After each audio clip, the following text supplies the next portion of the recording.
Assalomu alaykum, hurmatli YouTube obunachilar. Sizlar bilan Agroterapiya kanali. Bugungi olayotgan videomizda yana bitta obyekt. Bunda qilinishi kerak bo'lgan ishlar, o'sha kuzgi sezonga tayyorgarlik ishlarini hamda bu yerga qulupnaylar qay tartibda ekilishi, ko'chat qanaqa qilinishlari haqida qisqacha rejalar haqida ma'lumotlar beramiz. Davom etamiz videomizda. Xo'p, issiqxonaning umumiy ko'rinishi zamonaviy texnologiyalarga ega bo'lgan koreyskiy issiqxona.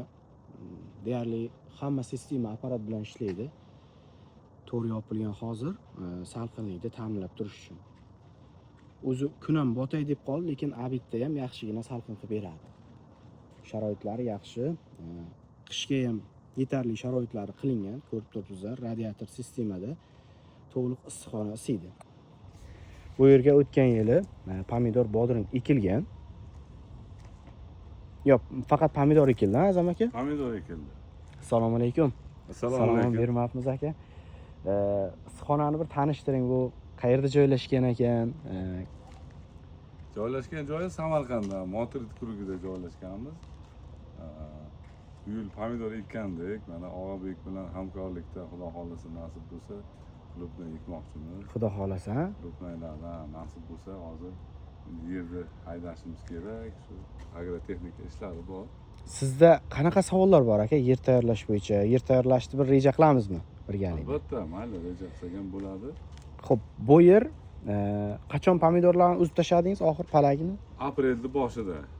Aprelning boshida yer dam oldi. Menimcha to'rlarni ham olib tashlagansiz, yaxshigina yerda isitib, quritib. Shunday. Yer quritishni sababi bir muncha zamburug'lar o'shalarni noqulay muhit bo'ladi, issiqdan o'ladi. O'shanaqa holat bo'lish uchun yer bir muncha quritildi holati. Deyarli may ham o'tdi, bir 40 kun atrofi bo'lib qo'yibdi-da. 35-40 kun bo'ldi holat. Xo'p, bu yerda endi polni tekislaysiz aka. Xo'sh. Tekislagandan keyin yaxshilab suv bostirasiz yerga. Bizda hali deyarli 3 oy vaqtimiz bor. Bu juda ham katta vaqt. Yerni yaxshilab zaklatasiz. O'sha suvni ustiga organikefdan solasiz. Organikef solinish asosiy sababi mana bu yerda hozir pomidordan qolib ketgan bir nechta kasallik bo'lsa, zamburug' kasalliklari bo'lsa, hammasini birma-bir yeb yo'qotaveradi. Chunki uning oziqasi o'sha zamburug'lar hisoblanadi. Tayyor zamburug'ni yeydi. O'sha uni berish tartibi mana shu 1 gektar maydoningizga umumiy 10 litr hisob bersangiz bo'ladi. 10 litr yetadi. Sepib chiqasiz. Endi suv hisobiga deyarli shu 1 tonnalarga yaqin suv tayyorlab olsangiz yetadimi sepib chiqishga polni? Yetadi.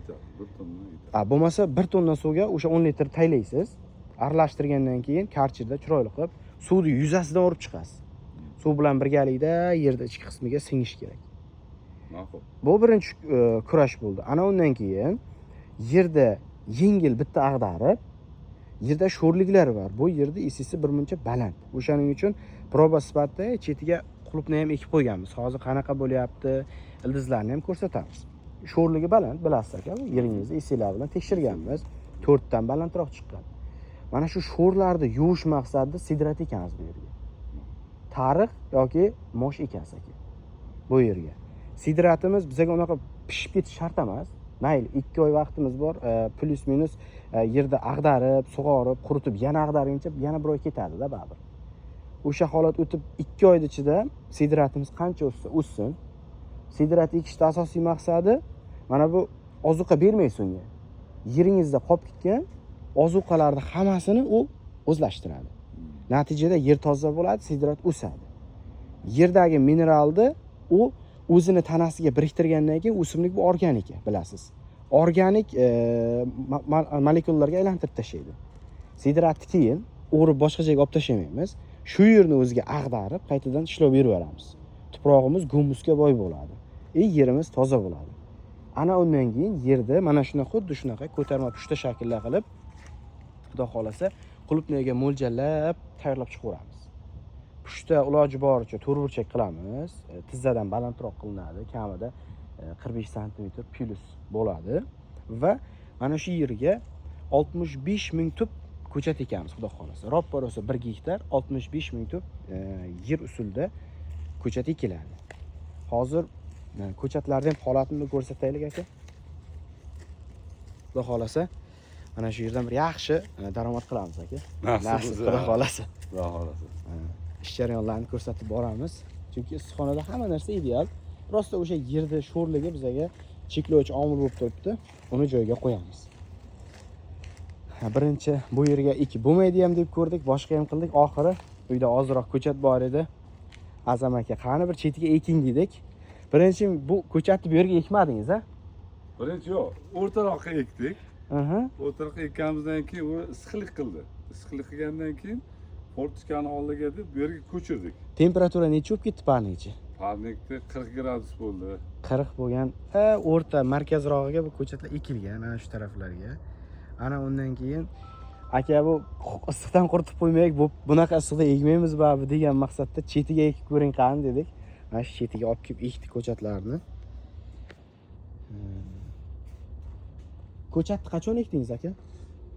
24-may kuni ko'chirdik bu yerga. Bugun 4 a? 4-iyun 11 11 kun ham deylik. 11 kun desak. Va ko'chirilgan boshqa stress holatini hisobga olmasak, gidita bir 9 kunlar yaxshi rivojlanganda ko'chat. Shunday. U yoqda ham 2 kunmi qancha turdi? O'shani hisobiga. Qani 9 kunda qanaqa o'zgarish bo'pti? Ko'chatni ko'raylik, ildizi qanaqa bo'lgan.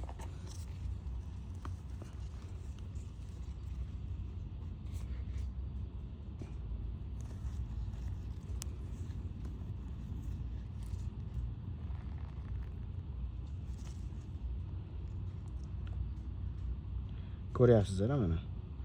8-9 kun deganda bir stress olgan, issiqda shu qiynalgan ko'chat mana shunday oppoq tomirchilar chiqarib yuborgan. Xudo xolasa bemalol mana shu yerga eksak bo'ladi.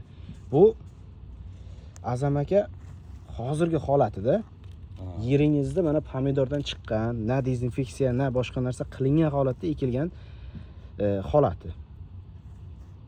Hali buni yana kuzatamiz. Yana bir 10 kunlar kuzatishimiz kerak. Lekin hozircha zo'r kelyapti. Hech qanday bir yomon o'zgarish bo'lgani yo'q. Hozirgi holatida ham ko'chatlar zo'r turibdi aka. Xudo xolasa bu yerda moshni eksak, sidratni ekib taylasak, yaxshilab organikalarni dezinfeksiya qilib, ildiz atrofini tozalab bersak, xudo xolasa bezatkaz rivojlanadi. Mana bu esiklarni ham chiroyli qilib tushiramiz. Foydalanayotgan suvingizda muammo yo'qmi? Yo'q, muammo yo'q. Esiklari, pH-lari yaxshi. Yaxshi. Necha o'lcham? Shu 7 gacha boryapti-da. pH 6,5. Ha, u pH. Uni to'g'rilasa bo'ladi. Esisi qancha? Esisi esimda yo'q, 0,2 bo'lsa kerak. 0,2. Ha, 0,2. U 2lar bo'lmaydi, 0,2lar bo'lishi mumkin. Yangi baliqlarni ham bir ko'rsatsangiz bo'ladi. Yangi baliqlar chiqqan mana. Bunday chiqdi mana. Yangi baliqlar. Mana bu ham menimcha yangi bo'lsa kerak. Bu ham yangi. Mana bu chiqib ketganlari ham yaxshi. Holatlar yaxshi. Ko'm-ko'k, chiroyli kelyapti. Bu sinovda turaversin aka. Sinovda turaversin. Ko'chatni ham aka, xudo xolasa mana shu yerga yetishtiramiz. Bir maydon ajratib berishingiz kerak-da bizga. Ma'qul, mana shu joyga ajratsak bo'ladi. Bu yerga 7 sotik bo'ladi mana shu joy. 7 metrga 100 metr. 7 ga 100 ha? 7 ga 100 metr. Bu yarim tomon 3,5 sotik. Bu taraf ham 3,5 sotik ekanda. 7 sotik umumiy. Gidita bu yerga bir 100 mingtacha ko'chat eksa bo'ladi aka. Issiqxonangiz yaxshi, koreyskiy unaqa muammo yo'q, shamol boshqa narsa ko'chat qilishga xalaqit bermaydi. Agar xo'p desangiz, mana shu yerga bu yoqqa 50 mingta, bu tarafiga 50 mingta ko'chatni bosamiz. Bo'ladi. Xudo xolasa 100 mingtasini bosamiz. Obunachilarga nasib 65 mingtadan o'zimiz eksak bir 70 mingta olib qolamiz, 30 mingtadan obunachilarga beramiz xudo xolasa. Chiroyli narxda qilib berasiz nasib. Ko'chatlarni ha, kelishtirib chiroyli qilib berasiz nasib. O'sha koreyskiy solxingdan qilamiz. Bu yerga endi ona ko'chat yo'q. Katta ehtimol bilan tanoblarni olib kelib, koreyskiy effekt tanobni olib kelib bostiramiz. 48 talik kasetaga nasib bo'lsa, bu tarafiga 50 mingta, u chetiga 50 mingta, umumiy 100 mingta ko'chat qilamiz. ko'proq o'zingiz shu yerda bo'lasiz aka. Xo'p. Xudo xolasa mana shunday to'r burchak qilib videoga olib ko'chat qilish jarayonlarini ham tashlab borasiz. Nasib bo'lsa YouTube'ga qo'yib boramiz bu narsalarni. Ustiga hozir menimcha bir qator tumanka qilingan-a? Ha, bir qator tuman. Qo'shishni iloji bormi aka? Bor, iloji bor. Bitta shuni qo'shib ko'rsating, hozir qanaqa beryapti.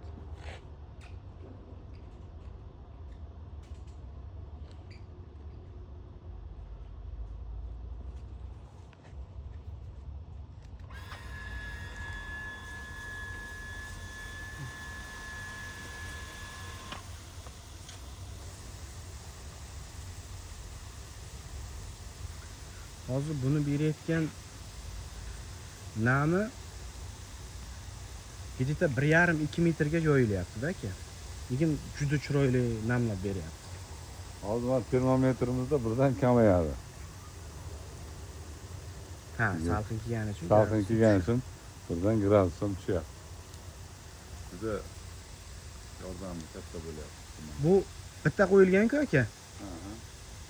2 metrgacha oralig'ida zaklatib, mana hozir birdaniga zaklatib tashladi. Bu yerdan 4 ta qo'yamiz aka. Uzmasiga 4 ta qo'yib berasiz. Ma'qul. Umumiy o'sha 6,5-7 metrda zaklatib chiroyli qilib berish kerak. Ko'chat rosa suvni ko'p ichadi. Hali ko'rasiz o'zingiz ham. O'sha uchun sharoit bo'ladi, xudo xolasa. Qolgan yerlarni polnistaga tekislattirib, polchalar qilib, sug'orib, organikalab berib, sidrat ekaverasiz. Endi mana shu 7 sotik qolib turadi. Ko'chat xona vazifasida buni ham lekin tekislaysiz bir sira. Ma'qul. Polnistaga. Ana undan keyin xudo xolasa bu yerga ko'chatni bostiramiz. Ma'qul. Ko'chatni bostirish sanasi 25-iyun bo'ladi aka. 25-iyun. Nimaga? Bizlar 25-avgustda ko'chatni qadaymiz. 60 kun oldin ishni boshlaymiz, xudo xolasa. 60 kun oldin boshlasak, standart bir plus minus 100 ming tani bir 10 ta opalar qo'yib ektiramiz. 5 kun ichida ekib bo'lsa, 55 kunlik standart ko'chat tayyor bo'ladi. 48 talik kasetaga o'sha juda zo'r. Oppoq ishlaydigan ildizlari 55 kunlik bo'ladi. Xudo xolasa, o'sha 25-avgustda o'zimiz ham ekamiz. Olib ketayotganlar bo'lsa, kelin chiqsa, nasib bo'lsa 25-dan ularga ham tarqataveramiz. Bu yerda yana nimalar ko'rsatamiz. Ham bu nima edi aka? Uni sariq. Bu karbonat angidrid chiqaradigan koreyskiy endi oddiy tilda aytganda pushka deydimi shunaqa. Bu ham issiqlik chiqaradi, ham karbonat angidrid chiqaradi. CO2. Yoqilg'isi nima buni? Yoqilg'isi gaz. Tabiiy gaz. Gazni yoqib, CO2. fotosintezni kuchaytirish uchun qaratilgan. Shunday. U qishki kuni mana issiqxonani ko'p ochganda ichi salqinlab ketadi. Havo almashtirib turish kerak o'zi normada. Shunda ham masalan kechqurun ko'p karbonat angidrid gaz yutilgani uchun fotosintez susayib qolishi mumkin. O'sha holatlar bo'lmasligi uchun bu sharoitlar ham qilingan. Xudo xolasa uni ham ishlatib, nasib foydalanib ko'ramiz. Issiqxonada aytmoqchi bo'lgan, bermoqchi bo'lgan ma'lumotlar mana shundan iborat. Kanalga obuna bo'lib qo'yingizlar. Bundan keyingi videolar o'sha ko'chatchilikka qaratilgan, ko'chat ekish tartiblari, qilinadigan sharoitlar haqida o'tgan yilgi videolardan ham qo'shimcha yana bilimlar o'rgatib boraveramiz. O'tgan yilgi videolarni ham ko'ringizlar. Unda ham juda ko'p ko'chatchilikka uslublari, bir nechta bostirish texnikalari ko'rsatilgan. Bu yil ham ana shular va ularga qo'shimcha yana uslublarni ko'rsatib boraveramiz. Hammaga rahmat, kuzatib borayotgani uchun sog' salomat bo'lingizlar.